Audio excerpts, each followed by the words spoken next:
Bonjour, bienvenue dans cette vidéo. L'exercice que nous allons vous présenter est l'exercice 2 de la section 3, algèbre linéaire. Cet exercice comporte deux systèmes à résoudre, dont voici le premier. Donc, nous avons donc un système 3-3, et nous allons, afin de le résoudre, utiliser premièrement la ligne 1 en tant que pivot. Donc, la ligne 1, on la recopie comme elle est. La deuxième, du coup, afin de soustraire les x afin qu'il n'en reste plus, on lui assigne L2 elle-même moins 5 L1. De même pour la ligne 3, nous l'assignons L3 plus 3 L1 afin de retirer les moins 3x. Ensuite, nous obtenons donc 3y moins 6z égale moins 10, moins y plus 6z égale 10. Ensuite, à l'aide de la troisième ligne qui est ici, nous allons faire un autre pivot afin de retirer les y sur les lignes 1 et 2. Donc, nous obtenons ainsi x plus 7z égale 13, moins 24z égale moins 40, et moins 6 plus 6z égale moins 10, égale 10. Pardon. Ensuite, nous allons donc déterminer la valeur de z grâce à cette ligne. C'est une équation toute simple. Et nous trouvons z égale 5 tiers. Et de même, nous changeons le signe de L3 afin d'obtenir 6z comme ça.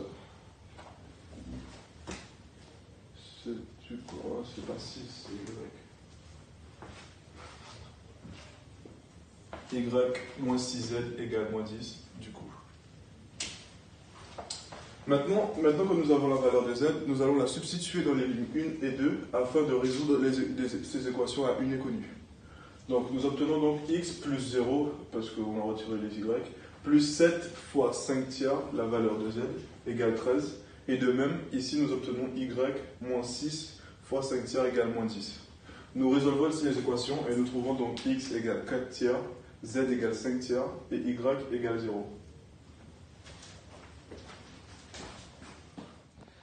On va maintenant résoudre le deuxième système, qui est le suivant. X moins y moins 2z égale 1, moins 2x plus y moins 4z égale moins 3, 3x plus 2y moins 6z égale 8, 4x plus 2y moins 8z égale 10. Donc on voit directement qu'on a encore 3 inconnus, mais que cette fois-ci on a 4 équations. Donc notre système est surdéterminé. On va appliquer la même méthode que le pivot de Gauss. Donc on va utiliser le x de la première ligne en tant que pivot. Donc la deuxième ligne, on va soustraire la première, on va additionner 2 fois la première ligne. À la troisième ligne, on va soustraire 3 fois la première ligne. Et à la quatrième ligne, on va soustraire 4 fois la première ligne. Donc on voit directement que cette équation est redondante, mais qu'elle correspond avec la troisième. Et on déduit directement que y est égal à 1. En remplaçant y dans la première et la deuxième ligne, on voit directement que z est égal à 0. Ce qui nous permet de déduire que x égale 2, y égale 1 et z égale 0. Donc on va revenir sur un point qui est de déterminer si en fait le système admet des solutions ou non, sans forcément résoudre le système. Donc dans le cas où on a un système qui est carré, soit le nombre d'équations qui est égal au nombre d'inconnus, comme le premier système, on peut résoudre le déterminant et on regarde si le déterminant est égal ou différent de 0. Donc dans le cas où il est différent de 0, on peut dire qu'il admet une unique solution. En revanche, si on a notre système, notre déterminant qui est égal à 0, on a soit une infinité de solutions, soit aucune solution. Il nous reste aussi un cas, c'est lorsque notre système n'est pas carré, comme le deuxième système, on ne peut pas dire si le système admet des solutions et on est donc obligé de le résoudre par le pivot de Gauss. Alors maintenant, je vais vous présenter l'exercice 2 de la partie 1 qui est culture générale. Alors en question 1, on a écrire en base 2 et 16 le nombre dont l'écriture décimale est 341. Alors pour passer de l'écriture décimale en base 2, on applique la méthode, donc c'est appelé la méthode de l'escalier. Alors on va enchaîner des divisions euclidiennes et alors on procède comme ceci. On a 341, on divise par 2. Si on ne tombe pas juste, donc on a un reste, par exemple divisé par 2, 170, avec un reste de 1. Donc là, on met 1 ici. On enchaîne nos étapes, donc on redivise 170 par 2. Puisqu'on n'a pas de reste, parce que diviser 170 divisé par 2, ça donne 85, on note 0. On enchaîne nos étapes comme ceci jusqu'à obtenir, donc à la fin, 2 divisé par 2, 5 divisé par 2, on a un reste de 1. Et 2, donc 2 divisé par 2, on a 0. Et 1 divisé par 2, c'est pas possible, donc on met 0 avec un reste de 1. Et on s'arrête ici car après on ne peut plus enchaîner de division. Et donc ici, on aura alors notre résultat, enfin notre nombre binaire, qui démarre toujours du bas vers le haut. Donc en base 2, nous avons 1, 0, 1, 0, 1, 0, 1, 0, 1. Pour passer de la base 2 en base 16, alors on va appliquer la méthode de la séparation. Donc on sépare notre nombre binaire en 4 chiffres.